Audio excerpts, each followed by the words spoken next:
बिस्मिल्लाहिर्रहमानिर्रहीम अस्सलाम वालेकुम फ्रेंड्स। आज की इस वीडियो में सऊदी अरबिया के परमानेंट फैमिली वीज़ा जिसे रेसिडेंट वीज़ा बोलते हैं, आपके पास येलो स्लिप अगर निकल गई हो तो अब उसके बाद में इंडिया में उसके स्टंपिंग का क्या प्रोसेस है, A to Z ज़ीरो से लेकर के स्टंपिंग तक की स्टेप बाय स्टेप जानकारी देने वाला हूं। अगर आपको फैमिली रेसिडेंट वीज़ा स्टंपिंग करानी है इंडिया में तो किसी भी ऑफिस के चक्कर काटने की ज़रूरत नहीं है, सारा ऑनलाइन प्रोसेस है। पूरी वीडियो कंप्लीट वॉच कर लीजिए, आपका वीज़ा आसानी से स्टंपिंग हो जाएगा। तो सबसे पहला प्रोसेस है, अगर आपके पास येलो स्लिप आ चुकी है सऊदी अरब से, तो अगर आपकी फैमिली में आपके वाइफ और बच्चे का वीज़ा लगाना है तो डॉक्यूमेंट के बारे में मैं पहले आपको गाइड कर दूं। जो 12 साल से बड़े हैं उनका मेडिकल होगा। कहां से मेडिकल होगा? गम का अप्रूव्ड मेडिकल सेंटर, जो गल्फ़ के लिए ऑथराइज्ड होते हैं। गम का स्लिप पहले निकलेगी, स्लिप में लिखा होगा कि कहाँ जा कर के आपको मेडिकल कराना है। उसके बाद में वहाँ जा कर के आपको मेडिकल कराना होगा। किनको? जिनकी एज 12 साल से ऊपर है।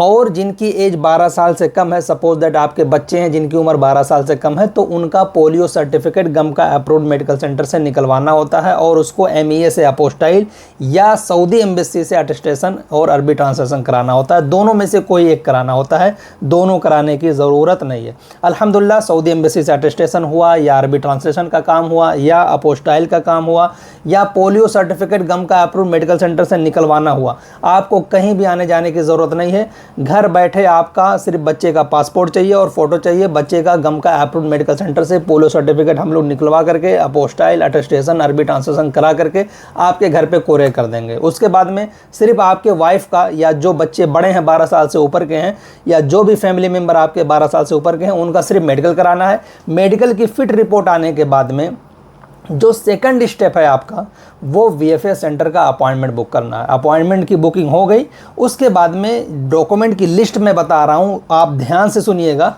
जो बुला रहे हैं उनका पासपोर्ट और इकामा कॉपी, और जो सऊदी अरब से येलो स्लिप निकली है उसकी कलर प्रिंट आउट। क्योंकि बहुत सारे लोग हैं, 99% है कि ओरिजिनल वाला नहीं भेजते हैं।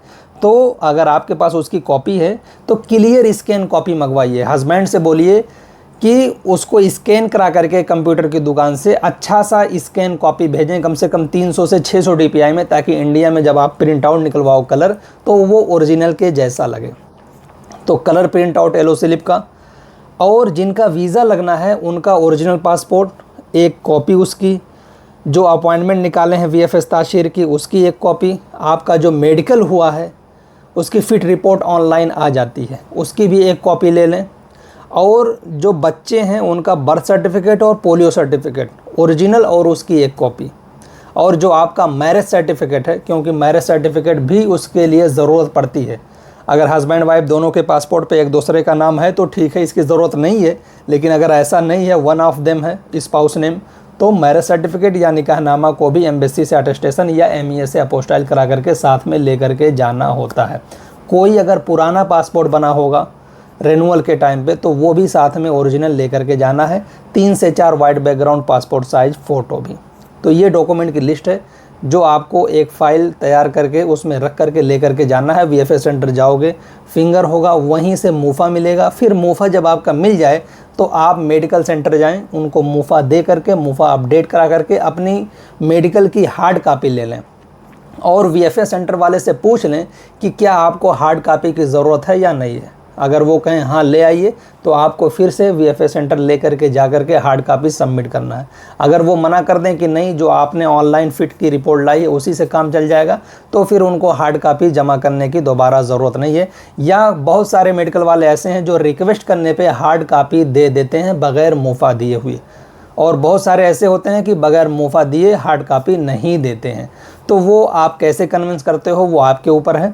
मैंने सारी डिटेल आप लोगों को बता दी है। इसके बाद में जब आप जाते हो VFS सेंटर में तो वहाँ पे तकरीबन पर पासपोर्ट 7 से 8 हज़ार रुपये लगते हैं। डॉक्यूमेंट पूरा ओरिजिनल सबमिट कर लेते हैं। फिर हफ्ता से 10 दिन के इंतज़ार में आपका वीज़ा लग करके बाय कोरियर आपके घर पे पहुंच जाएगा।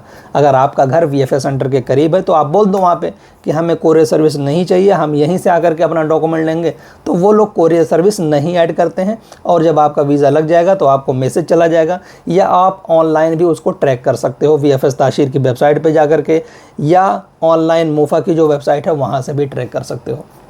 तो फैमिली विजिट वीज़ा या फैमिली रेसिडेंट वीज़ा स्टंपिंग के हवाले से इंडिया में क्या कुछ प्रोसेस फॉलो करना होता है, जैसे वीएफएस का अपॉइंटमेंट बुक करना, गम का स्लिप निकालना, डॉक्यूमेंट का अटेस्टेशन अपोस्टाइल कराना, अल्हम्दुलिल्लाह ए टू जेड सर्विस हम लोग प्रोवाइड करते हैं। अगर आप में से किसी को भी हेल्प की ज़रूरत हो, सर्विस की ज़रूरत हो, तो आप दिए गए नंबर पर कॉन्टैक्ट कर सकते हैं। इंशाल्लाह आपको फास्ट और बेस्ट सर्विस प्रोवाइड की जाएगी। थैंक यू, जज़ाकल्लाह खैर।